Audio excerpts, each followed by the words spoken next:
औरंगजेब औरंगजेब औरंगजेब। आज दुनिया भर में ये जो एक छवि को खराब करने की कोशिश की जाती है, तारीख को तोड़ मरोड़ कर बताने की, आपको पता है। आप तारीख देखें, मैं औरंगजेब की पूरी तारीख बताने के लिए नहीं खड़ा हूं, लेकिन एक चीज मिलती है। बनारस में एक पंडित के घर एक लड़की थी, जवान लड़की, और जब वो जवान हुई तो बनारस में उस वक्त जो गवर्नर था, कोतवाल था शायद, उसका नाम इब्राहिम कुछ था, मुसलमान था, अय्याश किस्म का था। लड़कियों के ऊपर डोरे डालना, उनको पकड़ना, उनको अपने हरम में जीनत बनाना, ये उसके काम थे। अब ये खूबसूरत जवान लड़की पर वो फिदा हो गया, आशिक हो गया, और उसने किसी भी तरह से इस लड़की को हासिल करने के लिए एड़ी चोटी का जोर लगाया। और आखिर में आकर के हुआ ये कि उसके घर के अतराफ हिसार हो जाता था, घेराबंदी। फिर पंडित मजबूर हो गया, अपनी बेटी से कहा कि चलो, जब वो बड़ा आदमी है तो उसके आगे हम लोग कुछ नहीं कर सकते, बेटी तुम चले जाओ, तैयार हो जाओ। वो चाहता है तुमसे शादी करने के लिए। लड़की को इस चीज की बिल्कुल भी रजामंदी नहीं थी। उसने कहा कि मुझे थोड़ा वक्त दे दीजिए। वो एक उस वक्त सवारी लेती है बनारस से, तारीख में मौजूद है, और उसने उसी वक्त दिल्ली का सफर इख्तियार किया जहां औरंगजेब आलमगीर जामा मस्जिद में हुआ करते थे। जुमा का दिन था। ये खातून मर्दाना लिबास पहन करके गई, लड़कों का लिबास पहन करके। जब बादशाह इस्लाम उस वक्त के सुल्तान निकल रहे हैं और लोगों से उनकी हाजतें पूछ रहे हैं, उसी वक्त ये लड़की खड़ी थी। औरंगजेब ने अपनी चादर उठा करके दे दी और कहा, बेटी इस लिबास में तुम्हें अच्छा नहीं लगता, तुम अपना चेहरा ढाक लो, तुम अपना सर ढाक लो, और तुम्हारी क्या हाजत है? तो उसने कहा कि मेरी हाजत कुछ तवील है, मैं आपको तनाई में सुनाना चाहती हूँ। बुला लिया। दौलत कदे पर वो खातून आई, जवान लड़की, और उसने वाकया सुना दिया कि आपका भेजा हुआ गवर्नर, आपका भेजा हुआ कोतवाल इस तरह से लड़कियों की इज्जत पर हमला करता है, और मेरे घर पर भी अब उसकी नजर है, और मुझे अपनी हरम की जीनत बनाना चाहता है। तो औरंगजेब ने कहा कि ठीक है, वापस जाओ, तुम्हारे बाप से कहो शादी की तैयारियां कर लें। वो लड़की मायूस हो गई, जिस चीज के लिए मैं बनारस से दिल्ली का सफर करके आई थी, बादशाह भी यही कह रहा है, लेकिन एक दिल में हो एक आस थी कि बादशाह ने मुझे बेटी कहकर पुकारा। वापस वो आई, अपने बाप से कहा, बादशाह ने तो ये कहा। बाप ने कहा कि बेटा अब कहां इंसाफ है, तुम तैयारी कर लो। डोली सज गई और शादी का दिन भी आ गया। वो जालिम अय्याश कोतवाल अपने सिपाहियों समेत इसकी डोली उठाने के लिए आया और रास्ते भर में लोगों पर लुटाते हुए जा रहा था। और जैसे ही बीच रास्ते में पहुंचा, एक फकीर आया और उसको कहा कि मुझे भी कुछ लुटाना चाहते हो? उसने कहा नीचे जितनी गिरी हुई हैं वो सब उठा ले। उस फकीर ने उसको बग्गी से नीचे खींच लिया। तो जैसे ही नीचे खींचा, ये कोतवाल जल्लादों से पुकार कर कहा कि कौन फकीर है जो बदतमीजी कर रहा है, तुम सब के सब आ जाओ। फकीर अपना जुब्बा उठाता है तो वह औरंगजेब वहां पर खड़ा है। कहा, वालिए हिंदुस्तान आलमगीर तेरे सामने खड़ा है, और क्या तुझे इस काम के लिए इस शहर भेजा गया था कि तू रोज अपने हरम सराओं में नई लड़कियों को जीनत बनाए अपनी बिस्तर का? और उसके बाद उसी वक्त उसकी सारी चीजें छीन ली गई। फिर उसको घोड़े के पैरों पर बांधकर खींचा गया।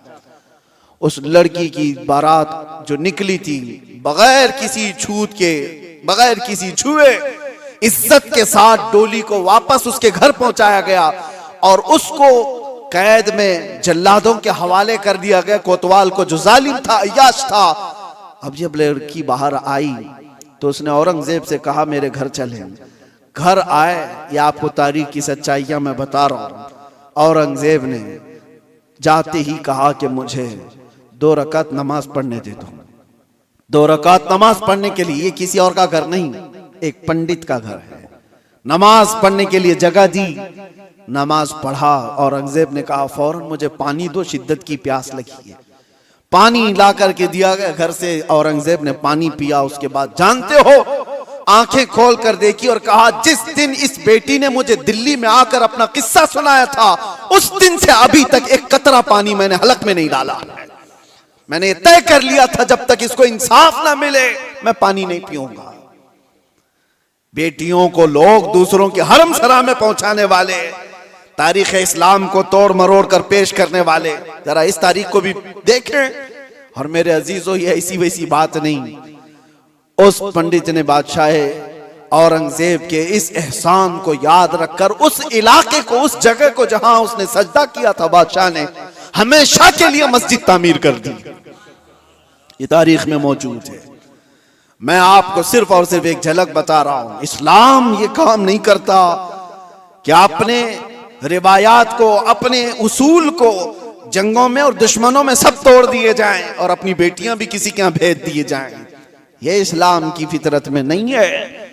इस्लाम उसूल की सच्चाइयों पर चलता। अल्लाह अज़्ज़ व जल का महबूब और प्यारा दीन इस्लाम, जिसके मुतालिक कुरान में अल्लाह फरमाता है मैं तुम्हें इस्लाम देकर राजी हुआ। एक ऐसा निज़ाम हमें दिया गया जिसमें कोई शोशा खाली नहीं छोड़ा गया। किसी भी बाप का, किसी भी हिस्से का, जिंदगी के किसी गोशे को तशना नहीं छोड़ा गया है। आज मैं चंद अहम बातें आपके सामने रखता हूं कंपैरिजन के तौर पर, कि दुनिया जब से आबाद है जंगों का एक सिलसिला चलता रहा है। इंसानों में आपस में लड़ाइयाँ होती रही हैं, लेकिन तारीख उठाकर देखें तो तकरीबन सारी लड़ाइयों के पीछे जो रीज़न है, जो सबब है, जंग किस मकसद से हुआ करती थी, तो उन मकासद में अगर आप गौर करेंगे तो सबका एक हासिल हुआ करता था, तख्त को हासिल करना, हुकूमत को हासिल करना, या माल हासिल करना, या हसीन औरतों को गुलाम बनाना, बांदी बनाना। ये दुनिया का निज़ाम रहा है, इसीलिए जंगें हुआ करती थी। या अगर ये चीज़ें ना हो तो फिर इंसान की जो अंदर की गैरत है, तकब्बुर है, गुरूर है, वो चीज़ उसे जंग करने पर आमादा करती थी। बस यही रीज़न है, बाकी कुछ नहीं मिलेगा आप। एक कबीले की दूसरे कबीले से, एक ख़ानदान की दूसरे ख़ानदान से, एक मुल्क की दूसरे मुल्क से लड़ाइयाँ हैं, तो उन लड़ाइयों में, उन जंगों में आप रीज़न तलाश करेंगे सबब के किस बुनियाद पर है। तो या तो वो ज़मीन का हासिल करना है, टुकड़े को हासिल करना है, या तो फिर उस इलाके के ज़रख़ीज़ हिस्सों के ऊपर अपना कब्ज़ा जमाना है, या तो फिर वहाँ के लोगों को ग़ुलाम बनाकर अपने अंडर में रखना है। यही सारी चीज़ें हैं पूरी दुनिया में, पहले से यही चलता आ रहा है। और लगभग आज भी अगर आप दुनिया पर नज़र डालेंगे तो यहाँ पर भी जंगों का एक मकसद यही दिखेगा आपको। हाँ, या तो फिर कोई अपने आप को दादा कहे, बाबा कहे, कोई अपने आप को सुपर पावर कहे, और उसके बाद फिर दूसरों को मनवाने की बात कहे कि मेरी हर बात तुम्हें माननी पड़ेगी। दूसरा नहीं मानेगा, अगर आंख भी दिखाया तो फिर जंग हो जाएगी। अगर वो कमजोर है, गरीब है, तो फिर जंग हो जाएगी। लेकिन यहां पर भी मकसद जंग का यही है। पूरी दुनिया में तन्हा इस्लाम के मुतालिक मैं आपको बताऊं, इस्लाम में जो जंगें हुई, गज़वात हुए सहाबा के और दूसरों के दरमियान, वहां क्या मकसद रहा, क्या रीज़न रहा। हज़रत रबिया बिन आमिर रदी अल्लाह ताला अन्हु हुज़ूर सल्लल्लाहु ताला अलैहि वसल्लम के तर्जुमान हैं, एम्बेसडर हैं।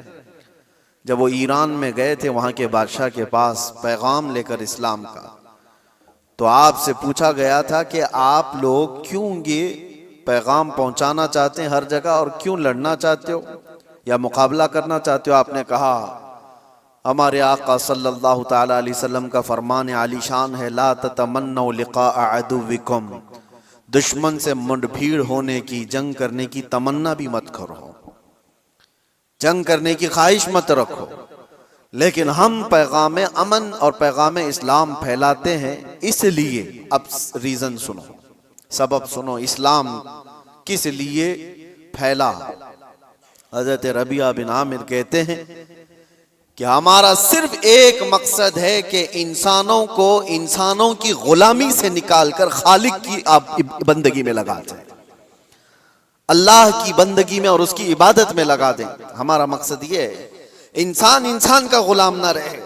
हर दौर में यही चलता आ रहा है। और आप शुरू के दिनों में जो गुलामों के मामलात इस्लाम के मसाइल में भी अगर पढ़ते हैं तो यूं नहीं है कि इस्लाम ने गुलामी को बढ़ावा दिया है, बल्कि इस्लाम धीरे धीरे धीरे गुलामी को खत्म कर दिया। अरे तुमने कसम का अगर खा लिया, कसम खा लिया और उसको तोड़ दिया तो कफारे में गुलाम आजाद करना है, रोजा उसके कफारा है उसमें गुलाम आजाद करने हैं, जिहार है उसमें गुलाम, कई ऐसी चीजें हैं। गलती तुम कर रहे हो लेकिन गुलाम को आजाद करना है। ये सिस्टम क्यों बनाया गया था? ये सिस्टम इसलिए कि गुलामी का दौर खत्म हो जाए। और इस्लाम ने जो कुछ भी गज़वात हुए, जंगें हुई, वो सिर्फ और सिर्फ अल्लाह तबारक व तआला की जमीन पर उसके अहकाम के निफाज के लिए। दूसरा रीजन उन्होंने बताया था कि जब कभी जंग करने का हुक्म हमें उस वक्त तक नहीं है जब तक किसी कौम के ऊपर कोई ऐसा जालिम आ जाए जो वहां के लोगों का जीना धोबर कर चुका हो, उनको सांस लेने की भी दिक्कत आ गई हो, तो फिर इस्लाम कहता है कि अल्लाह तबारक व तआला की मखलूक को आसानी पहुंचाने के लिए और जालिमों से नजात दिलाने के लिए फिर उसके लिए जंग होगी। तो जंगों का जो रीजन है, वो मकसद है, वो अल्लाह तबारक व तआला की जमीन को फसाद से साफ करने के लिए ही सिर्फ एक रीजन आपको मिलता है, ये इस्लाम में। बाकी दूसरी जगह आप जहां पर भी देखेंगे, दूसरे मुल्क पर, दूसरी कौम पर हमला करना है तो वहां के माल को लूटना है, वहां की जमीन को हासिल करना है, वहां की बादशाहत को लेना है, वहां के इलाकों पर अपना कब्जा जमाना है। अगर इलाकों पर कब्जा जमाना ही होता हर जंग करने के बाद, तो आपको मैं बताऊं खालिद बिन वलीद ने 125 जंगें लड़ी, 125 जंगें लड़ी और कई इलाके फतह किए। क्या हर इलाके को फतह करने के बाद खालिद बिन वलीद ने अपनी बादशाही का ऐलान कर दिया कि आज के बाद से इस इलाके का मालिक मैं हूं, इस इलाके का बादशाह मैं हूं? नहीं।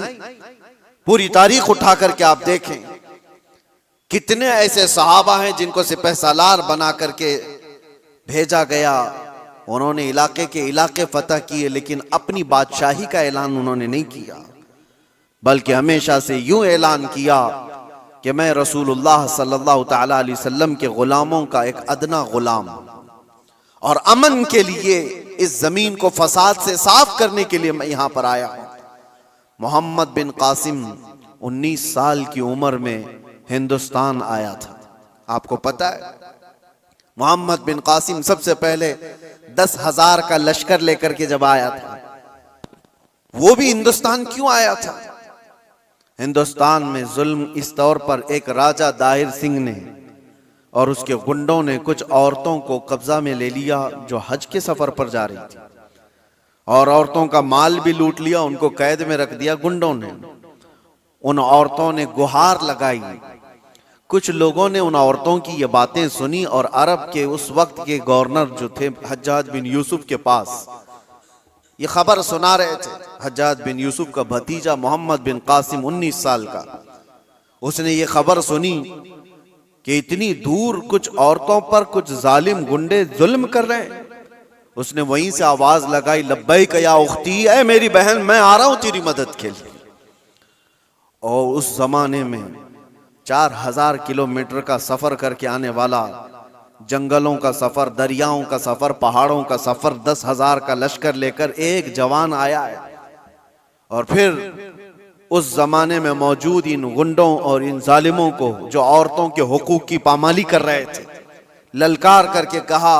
फिर मुकाबला हुआ, 3 दिन तक ये लड़ाई चली थी। उसके बाद वो सारे गिरफ्तार हुए और राजा की भी गद्दी चली गई, तख्त चला गया, सब खत्म हो गया। एक 19 साला लड़के ने अमन का परचम लहराया था, लेकिन रीजन क्या था, मकसद क्या था? जुल्म से इलाके को साफ करना। और उसके बाद एक बड़े पंडित हैं इलाहाबाद यूनिवर्सिटी के, वो रिसर्च स्कॉलर भी रहे, और लिखी हुई उस मौर्रिख की किताब में से आपको मैं बताऊं, मुसलमानों की लिखी हुई तारीख की बात नहीं कर रहा, पंडित ने लिखा है, हिंदू पंडित हैं, उन्होंने लिखा कि मोहम्मद बिन कासिम जब आया तो उसने साफ ऐलान किया था, इस इलाके में रहने वाले जिसको जिस चीज पर अमल करना है वो आजाद है, कोई मेरा नौकर नहीं है, कोई मेरा गुलाम नहीं है।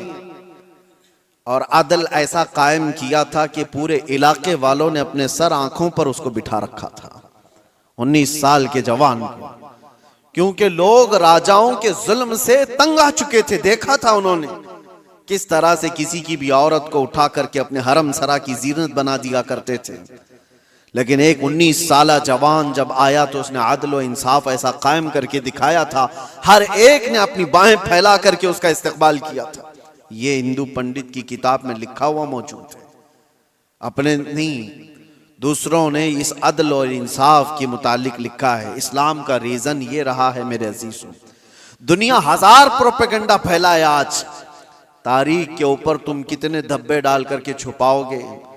अगर पीछे जाओ अरब की जाहिलियत में अगर जंगें देखेंगे आप, अल्लाह की पनाह, जो मशहूर जंगें हैं वहां की, हर बसूस एक नाम से जंग हुई जो 40 साल तक चलती रही। बनी बकर और बनी तगलब ये दो कबीले थे। इन कबीलों में हुआ क्या था, बनी बकर की ऊंटनी बनी तगलब के चरागाह में आ गई थी, ऊंटनी चरने के लिए आ गई गलती से, इस पर जंग शुरू हुई और 40 साल चली थी। कैसी जंग हुई थी दोनों कबीलों में? जब तक दोनों कबीलों के लोग खत्म ना हो गए, दोनों कबीलों की ऊंटनियां और घोड़े मर नहीं गए, तब तक ये जंग चलती रही। उसके अलावा और भी जंगें हैं, औस और खजरज की लड़ाई 120 साल तक चली थी। ये सिर्फ और सिर्फ गुरूर और तकब्बुर की बुनियाद पर चली हुई जंगें हैं। इलाके के इलाके उन्होंने खत्म कर दिए थे, नस्लें खत्म हो गई थी।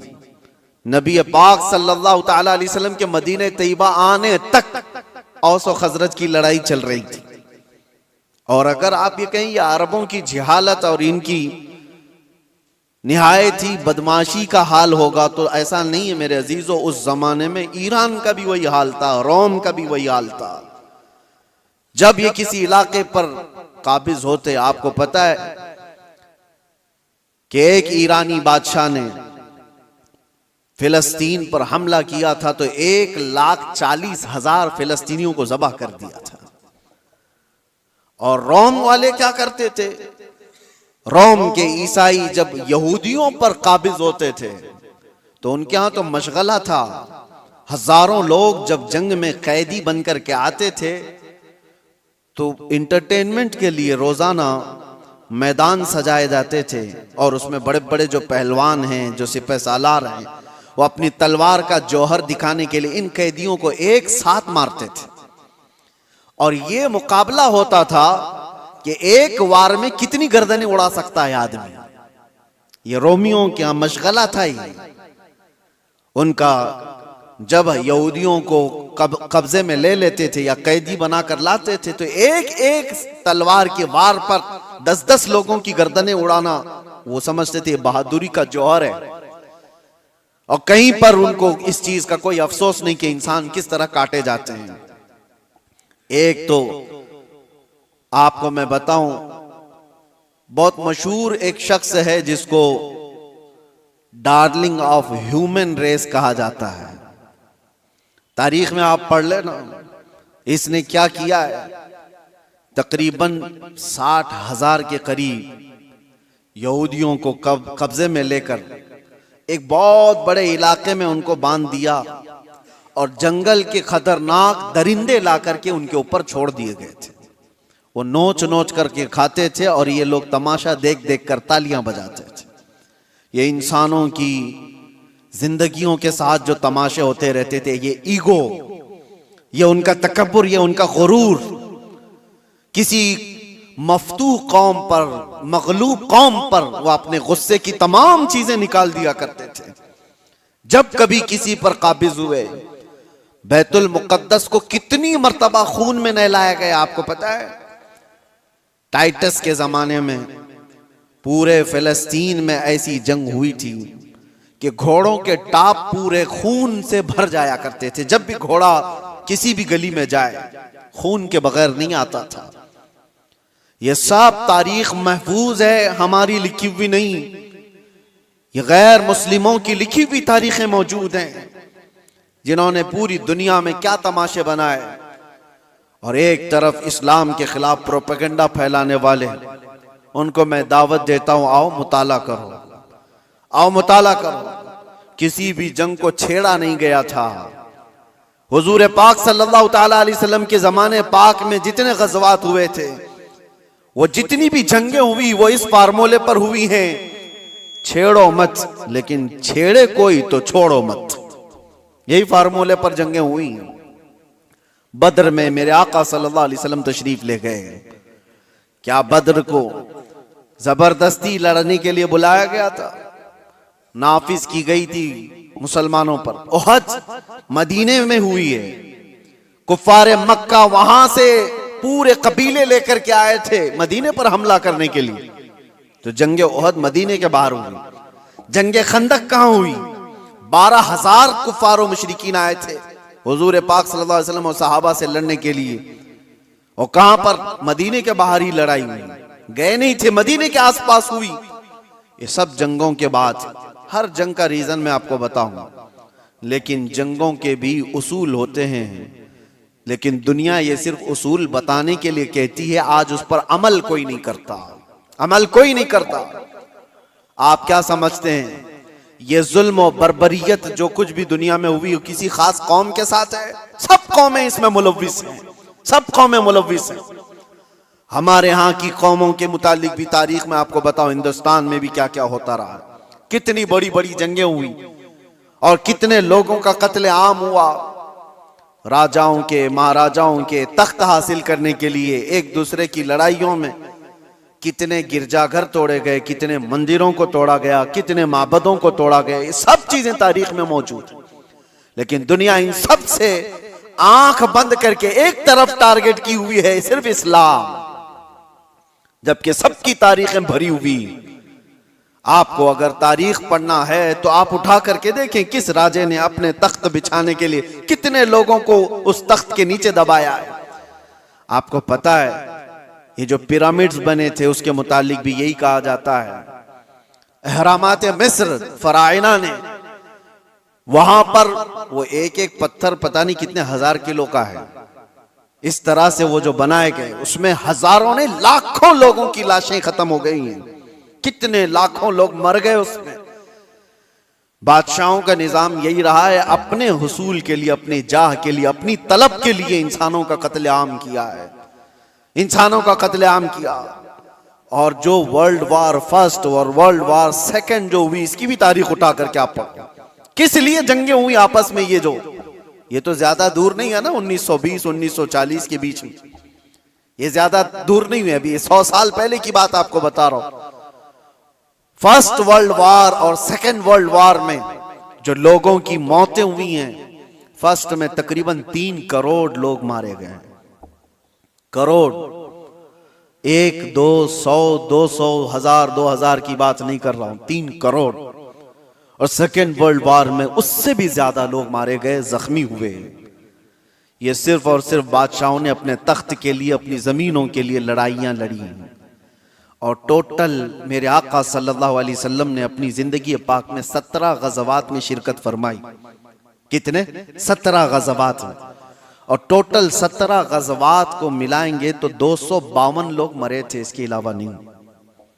17 जंगों की जो लिस्ट बताई जाती है मेरे अजीजों, लेकिन फिर भी दुनिया को एतराज है इस्लामी जंगों से। आपको मैं बताऊं, जंगों के उसूल होते हैं, उसलूब होते हैं, तरीक़ेकार होते हैं, लेकिन किसी ने अमल नहीं करना है उस पर। गुआंतानामो बे जेल के मुतालिक सुना होगा, अबू गुरैब जेल के मुतालिक आपने सुना होगा, अमेरिकी लोगों ने जो इराक जंग के बाद वहां के कैदियों के साथ सुलूक किया है, यह हमने नहीं है, ह्यूमन राइट्स की तंजीमों ने लिखा है, इसको तारीख में मौजूद है। कैदियों को लिटा करके उनके ऊपर कुत्ते छोड़ दिए जाते थे, कैदियों को बांध करके उनके मुंह पर पेशाब किया जाता था और उनको गलाजत खाने पर मजबूर किया जाता। इंसानियत से गिरे हुए हरकतें।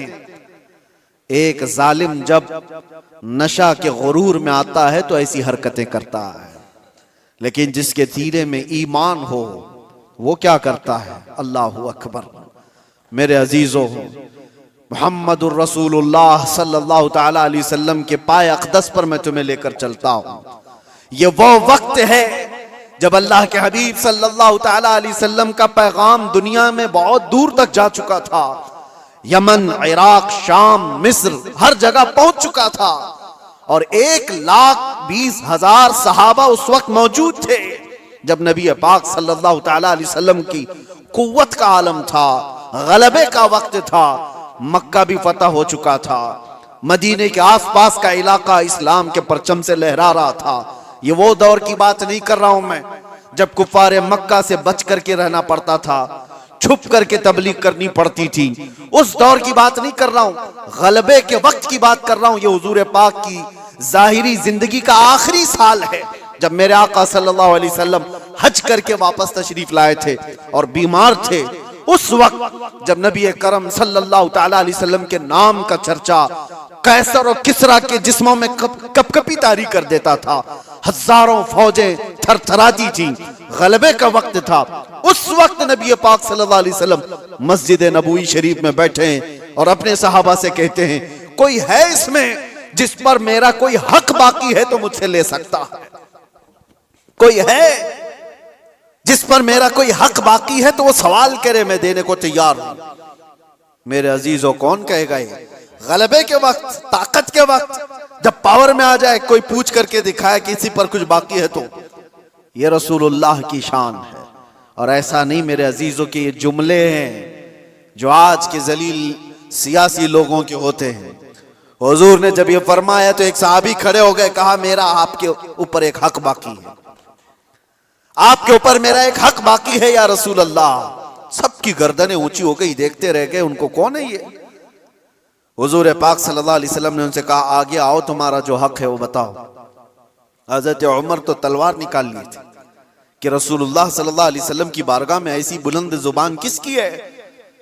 लेकिन उस सहाबी ने कहा, एक मर्तबा जंग में जा रहे थे, सफों की तरतीब दे रहे थे, मैं थोड़ा सा आगे आ गया था, आपने छड़ी से मुझे मारा था, मैं वो बदला लेना चाहता हूं।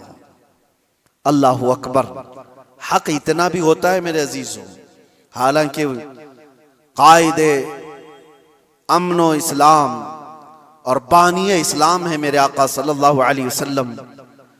मेरे अजीजों, अगर कोई उस्ताद अपने शागिर्दों को तरतीब देने के लिए कोई बात कर रहा हो, लेकिन उसको भी सहाबी ने कहा यह हक है मेरा आपके ऊपर, हुजूर ने फरमाया ठीक है आ जाओ। ये नहीं फरमाया कि भरे मजमे में क्या तू मुझसे बदला ले लेगा।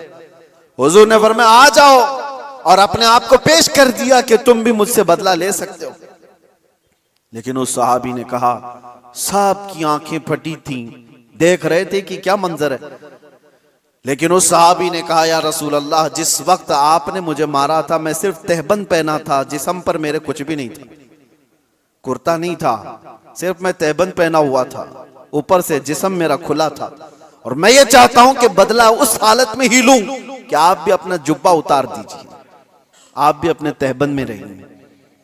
नबी पाक सल्लल्लाहु अलैहि वसल्लम ने छू चिरा कुछ भी नहीं फरमाया, अपना जुब्बा उतार दिया। लाओ दुनिया की कौमों को एक आइडियल, कोई ऐसा जो अपने आप को अपनी कौम के सामने पेश करे। यहां तो डरपोक लोग ऐसे बैठे हुए हैं जिनको सवालात से का सामना करने की हिम्मत नहीं है, ताकत नहीं है, अपनों के सामने ही वो रियाया का क्या मुकाबला करेंगे, क्या सामना करेंगे। नबी पाक सल्लल्लाहु अलैहि वसल्लम ने अपना जुब्बे पाक उठाया, उस सहाबी ने आकर हुजूर के दोनों कंधों के बीच जो मोहरे नबुव्वत थी उसको बोसा ले लिया। हुजूर के दो शानों के बीच में मोहरे नबूवत थी जिसकी चमक सूरज से ज्यादा थी। उन्होंने बोसा ले लिया और कहा मैं कामयाब हो गया और मैं बदला ले लिया, मुझे बस वो मोहरे नबूवत छूमनी थी। लेकिन मेरे अजीजों, वो सहाबी का अपना तरीका था, लेकिन रसूल पाक सल्लल्लाहु अलैहि वसल्लम ने अपने आप को पेश तो कर ही दिया, अपने आप को पेश तो कर दिया। और जंगों के हालात के मुतालिक आपको मैं बताऊं, बद्र के वो 70 कैदी जिनको गिरफ्तार करके मदीने लाया गया था, लोग तो कह रहे थे इनको मार दिया जाए, इनको जला दिया जाए, इनको काट दिया जाए। नबी पाक सल्लल्लाहु ताला अलैहि वसल्लम ने एक भी कैदी को कत्ल करने का हुक्म नहीं दिया। कहा कि गिरफ्तार हुए, तलवार हम पर उठाए थे, इसलिए आज ये कैदी हैं, आज ये हम पर, क्योंकि अगर गलबा पाते तो हमको मार देते। उसूल तो यही है, आज ये कब्जे में आए। लेकिन मेरे आका सल्लल्लाहु अलैहि वसल्लम ने क्या निजाम रखा था। उन कैदियों को पूछा गया, तुम में से अगर कोई हुनर जानता है, कोई फन जानता है, कोई कलाकारी आती है, तो आओ मेरे 10 सहाबा को वो हुनर सिखाओ, तुम आजाद हो जाओ। ये दुनिया में पहला ऐसा मंजर है कि जंग में कैदी जो गिरफ्तार होकर के आए, उनको ये ऑप्शन रखा गया, माल नहीं है तुम्हारे पास फिदिया देने के लिए, कुछ नहीं है, लेकिन कोई हुनर जानते हो तो 10 सहाबा को वो हुनर सिखाओ, तुम आजाद हो जाओ। है कोई दुनिया में इस तरह आजाद करने वाला? मुझे बताओ। जिंदगियां सड़ गई मेरे अजीजों। मैं जानता हूं कुछ ऐसे लोगों को